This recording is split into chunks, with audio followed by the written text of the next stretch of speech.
it's good Yeah. kind of thing. But I'm happy. I think they're a really cool couple. Do I think they're well matched? I don't know. I don't know either of them. But my favorite meme I saw, or my favorite thing I saw, was someone saying, "Thank God she's not dating another guy who looks like a Victorian era child with the plague." They approve of him, right? Oh, they're all going bananas. And remember, her whole thing is 89. His jersey is 87. Oh, it's all gone bananas. And the best Wow. was in all the post game interviews, them asking all the other players and coaches and Andy Reid, who's the head coach of the Chiefs, who's just a character unto himself.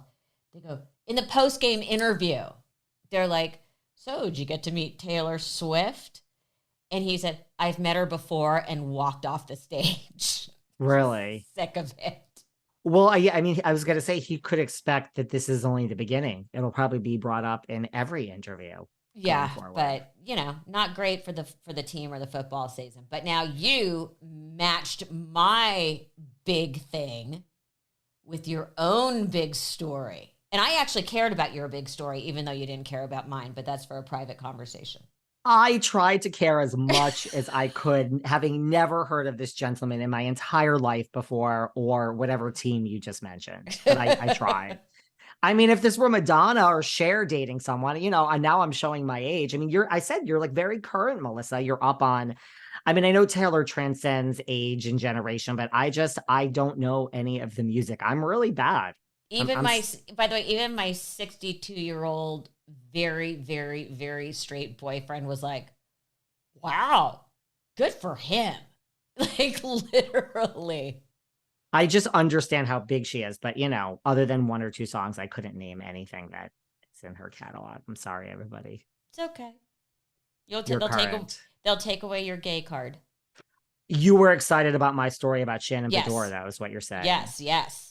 Well, I mean, this video, you watch the video, she drinks a lot. I mean, a lot of the housewives drink a lot, right? So there's this video, I mean, if you've seen it, she comes around the corner and she does like kind of crash into someone's house, and she keeps going, and then she gets out of the car, like down the street, and the dog gets out of the car, and then she calls 911. So she was arrested for like a DUI and a hit and run.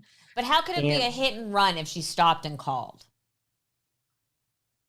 I didn't know you could do a hit and run. I thought a hit and run was only a human being. I didn't realize a hit and run was a house as well. Or anything else, a car. Oh. But the whole point of it is the run part is you leave. Well, I think maybe she drove a little bit, because she did drive, maybe if you drive even at all, that you're considering. So, I mean, it's like, what is going through your mind? I mean, I guess you are drunk and then you're driving. And I mean, I would hope that you realize, like, wait, I'm actually too drunk to drive. I would hope that that's the reason you get out. And plus, let's face it, you are going to get caught with a digital footprint in, 2023. So at least she did the house. Right. Yeah. You hit a house. And with celebrities always seem to be crashing into houses, which is a whole other bizarre thing. You and I could do a whole show just Pete based Davidson, on people Pete Davidson hit a house. How do you miss a house? Well, that's a good question. But you and I have never driven completely inebriated. So No. I guess, so look, where this goes from here, I think she's staying with Vicki Gunvalson at the moment in Orange County. Vicki has come to the rescue. A lot of her so-called friends are speaking out on this that have podcasts or platforms. It's just like, who's really your friend in this time of need? Like, like if something really happened to you and then I went on my podcast, I wouldn't. Now, if I didn't know you, I would talk all about you, of course. But when it's like your friend, you're like, I don't think I should be revealing all this information that I know confidentially. So I think it's weird that a lot of her friends are speaking out on their respective platforms, and none of this is being filmed for Bravo at this time. They've already wrapped, they've already had the reunion. So it's just like, where do we go from here? And, should stuff like this be getting captured for TV? I feel like, and you and I have talked about this, I almost feel like the housewives specifically need to be covered almost in real time. That they need to be shooting, editing, airing, because so much seems to happen when there are already cameras down. But I also think, then how do you craft storylines? Again, you know, if you actually followed someone around in their day-to-day life, you would fall asleep. That's maybe the most boring TV ever.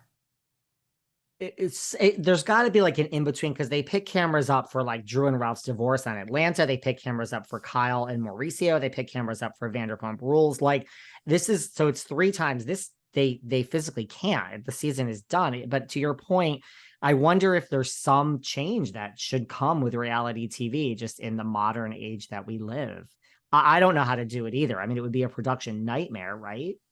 I think it would be a production nightmare unless they do it on some sort of it would still be a production nightmare, I'd say, on some sort of a digital platform. News organizations seem to be able to do it and tell stories in real time, but they're little vignette stories. They're not these overarching season long. Obviously, please, everyone, don't come after me saying that the news is, we all know the news is produced vastly differently than a reality show. I have worked in both. I've worked in both. I definitely know the difference. But how, if you're Bravo, how do you capture this other than in a PR way? That's the big question. Because, like you said, the season's not airing. The season's over. So do you do it as we pick up talking about this? So Andy has not addressed this really at all. Why? You know, I have my own thoughts. I mean, it's a really serious thing. And like, I always go back to like timing, right? I mean, I feel this whole thing with Bethenny and this reality reckoning is now seeping into, like, we just had what we had on Below Deck, which was in the past, but I hear Bethenny in my ear when something like this happens, right? Like, to me, I keep going back and forth. Like, let's just say that Shannon keeps her job, because this would be a great storyline for next season, right? Like, this plus recovery, but this is like real life, right? So Yeah. If she keeps her job, the day that that's announced, you don't hear Bethenny going off on TikTok and Twitter. And I think Bethany's going to just come out guns blazing. So do we have a whole network now that's afraid of Bethenny Frankel? I don't know. Well, I think you do on one hand. On the other hand, it's someone's personal choice if they want to go back to the situation. Obviously, because this has happened so publicly, she is going to have to go into some sort of recovery. You can't get fired because of it, but that's got to be the personal decision. But the whole Bethenny thing is actually becoming bigger than Bravo, I think. Wait. I have something else to say. I know, I always have something else to say. But listen, you guys know I've been having a lot of digestive issues lately. I've shared that with all of you throughout the past few weeks. I share a lot with you guys. But you know what I didn't know? I didn't know that these digestive issues were caused by potential toxins that are in these quote unquote healthy foods. I thought I was eating right. Oh my gosh. I have learned so much. We've been hearing about, these healthy foods for years, right? Well, this potential toxin causes digestive issues, according to Dr. Gundry. He's a world's renowned cardiologist. And the harmful condition is affecting millions of people nationwide.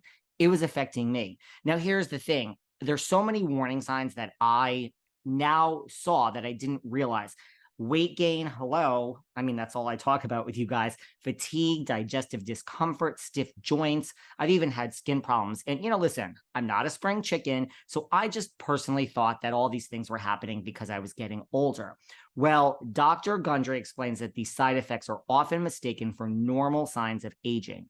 Now I know. So listen, I can assure you that the damage is probably caused by these healthy foods, and it's far from normal. The good news is you can easily help fix the problem from your own home. It's very simple. You just have to know which foods are actually healthy and which contain this hidden potential toxin. It's that simple. So you can find this for yourself at gutcleanseprotocol.com/velvet. That's gutcleanseprotocol.com/velvet. You can just click on the link in the description below this video. Because after years of research, Dr. Gundry has decided to release an informative video to the public free. It's free and uninterrupted. You guys have to watch this, showcasing exactly which foods you need to avoid. Go to the video, gutcleanseprotocol.com/velvet. I'm not trying to be dramatic. I know this is reality TV, but this really, really has changed my life. Click on the link below. Bye.